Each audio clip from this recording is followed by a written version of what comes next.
Welcome to penstock.net, a pen spinning shop with the delivery to any country of the world. This tutorial is divided into several parts and each of them replies to a certain question. I get them frequently and decided to make this tutorial. So, first of all, we need to choose a pen mod. For that we go to this page, pen mods, and look at all available pen mods for ordering.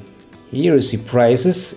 In United States dollars, those are reference prices. They will convert to your currency automatically. Just dollar is global main currency, so I chose it to show how much each pen mod costs. There is a big variety of different pen mods, each of them has its own advantages, disadvantages. Each of them spins and feels differently and is made for different purposes. Right here you can see filters which would help you to make your choice. You can let it show you only the most popular pen mods or the ones which are good for beginners, for example. If you already know which one you want to get, just type its name in the search field.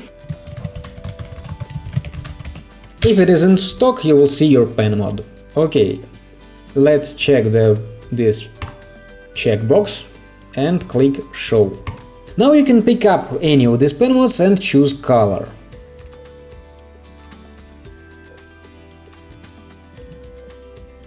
If you want, you can open a page of this pen mod to know more about it, watch a video, maybe other photos. Then we just choose a color and add it to cart. After that we go up and press the cart button to see what's in there. That's it about how to choose a pen mod. Inside the cart you will see a different video which will show you how to proceed the order and check out.